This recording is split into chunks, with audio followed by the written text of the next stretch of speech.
Morning. Bit of a chop today. I've marked out the lines going down. They're both parallel to each other on both sides.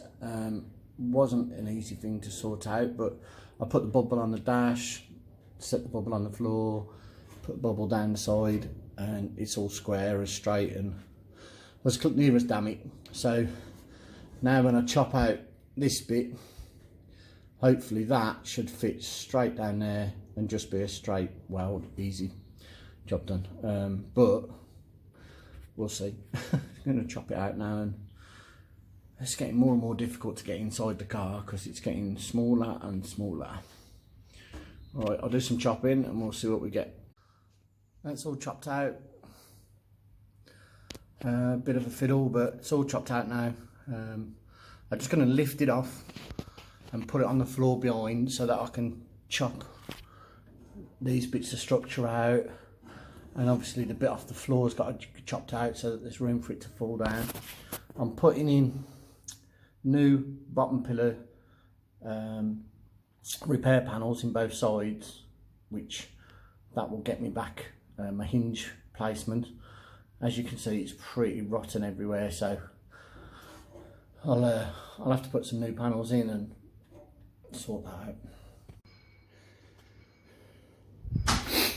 Yep, don't look very good, but there it is in half.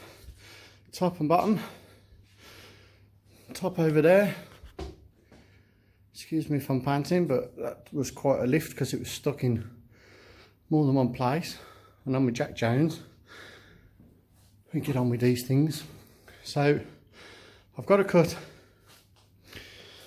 the bottom of these posts, clear away a little bit of a gap there so that when it comes down it sits square on this.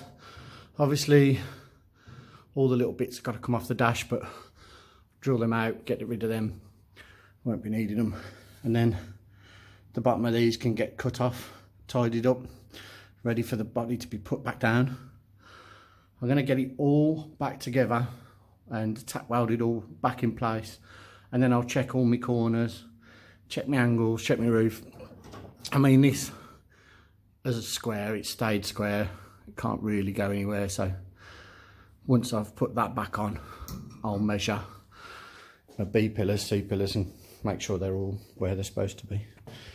But there you go, pretty rotten 66 Beetle. It'll all go back together once the floors are all back together. It'll be all right again.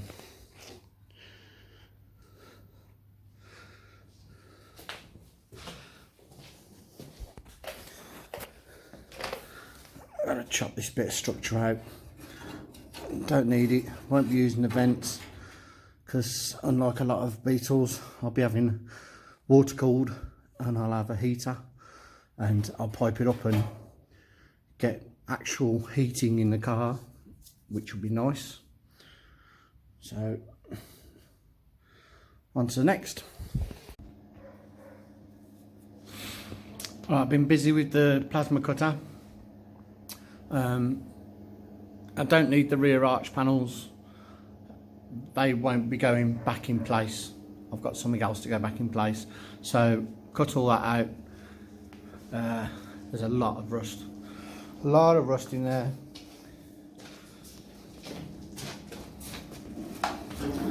I had to cut out all the inside of here with the plasma cutter because I couldn't get in with the disc cutter, but it's all clearance now, so this should fit on that hopefully.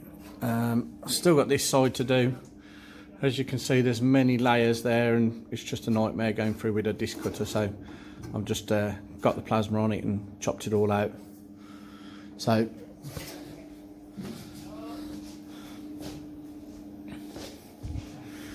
I'm going to replace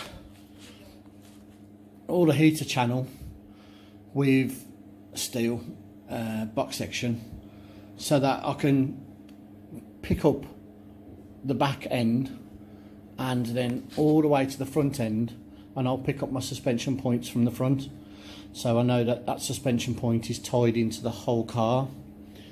I'll cut this out at a later date.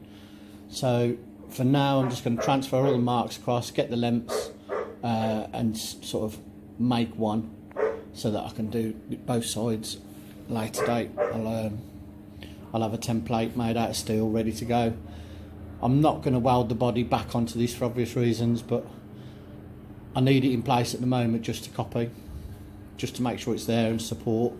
I will tack weld to it, but the plan is to do all of the top of the car, and then once all the top of the car's done, I'll roll it over on its side and do all the bottom of the car in one go, put new heaters in, new floor pans, everything all in one go.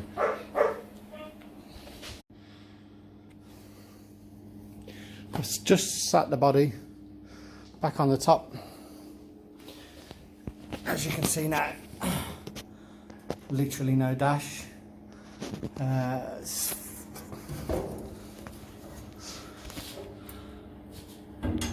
I'll get those two edges lined up, get a little wedge cut in there where there used to be a glove box, and then that'll all be seam welded back together.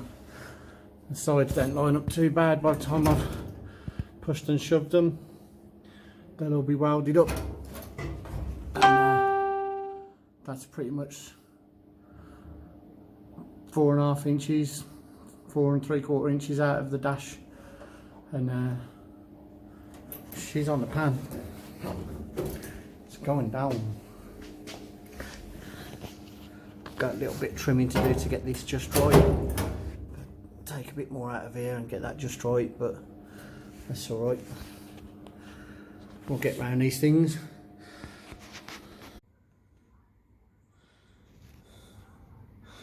Just mucking up the whole car now. See what it's going to look like.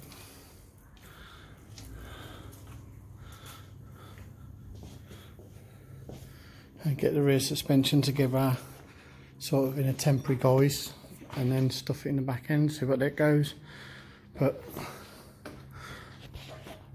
I'm quite happy with the stance. Probably will get a bit closer to the floor,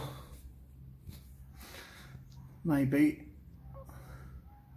I've got the 2-inch block under there at the moment, so I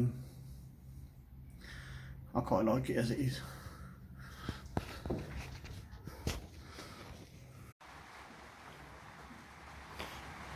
While I've been mucking up, I thought I'd muck up where the gearbox is going, and to get it into place I started making a gearbox frame just to mount everything in place. I'll swap out for rubber bushes at a later date, but for now I'm just holding it in place. It just happens that if I mount it 14 inches high, which sounds like a lot, but it ends up dead in line with the factory bolt holes, so I can make a new frame similar to the factory one. Fits it down there. It'll be